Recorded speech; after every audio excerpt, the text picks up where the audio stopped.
Meski kini pasien positif COVID-19 mengalami kecenderungan menurun dari bulan sebelumnya, mantan Menteri Kesehatan Siti Fadilah Supari meyakini serangan virus corona bakal datang lagi.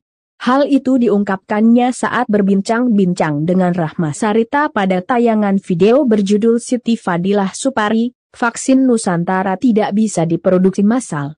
Itu tidak benar pada kanal Realita TV dikutip.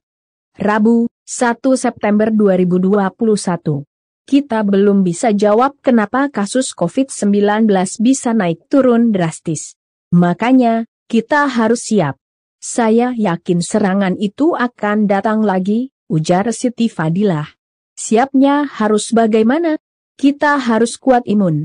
Ya solusinya vaksin Nusantara, ujarnya. Ia pun mengingatkan kembali pernyataan Menteri Koordinator Bidang Kemaritiman dan Investasi Luhut Binsar Panjaitan yang menyebutkan pandemi COVID-19 berkemungkinan berlangsung hingga 3 tahun ke depan. Jadi harus beli vaksin terus. Masa enggak bisa bikin sendiri? Harusnya vaksin Nusantara dan merah putih digeber, ujarnya. Ketika disinggung Rahma Sarita apakah vaksin lokal tak mendapat dukungan, Siti Fadilah menjawab, kalau dari rakyat banyak yang mendukung. Mungkin pemerintah mengalami sesuatu yang tak bisa dibilang ke rakyatnya, mungkin ada tekanan dari asing, kita tak tahu. Yang nyata rakyat itu takut divaksin, menolak divaksin, dikejar ada yang digebukin, ujarnya.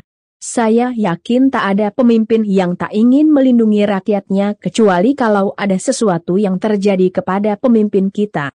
Mungkin ingin melindungi tapi caranya itu sulit dimengerti rakyatnya, katanya.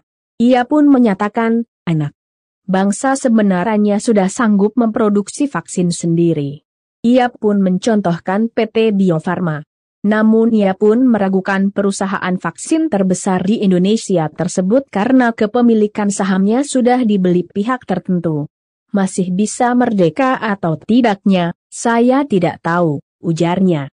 Meski begitu ia berharap pemerintah, termasuk PT Bio Farma bisa berdaulat sehingga bisa melakukan kegiatannya untuk kepentingan rakyat Indonesia. Menanggapi klaim pemberlakuan pembatasan kegiatan masyarakat, PPKM, berhasil menurunkan angka positif, Siti Fadilah meragukannya.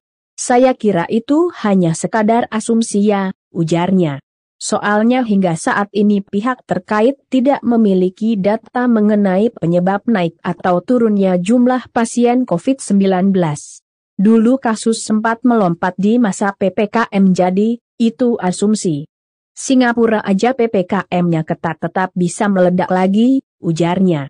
Sehubungan hal itu, menurutnya, penurunan kasus COVID-19 di sejumlah daerah merupakan hal keberuntungan bukan keberhasilan. Kalau keberhasilan, tentunya itu harus bisa dijelaskan, begini, lanjutnya. Ia pun mengingatkan pemerintah agar tak bekerja sendiri untuk menangani pandemi COVID-19. Jangan buat kebijakan yang sengsarakan rakyat. Buat kebijakan yang happy buat rakyat tapi bisa tangkal penyakit. Ini memang butuh perenungan, tak bisa business as usual, ucapnya.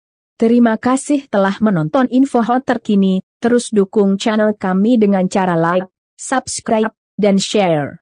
Sampai jumpa di video selanjutnya.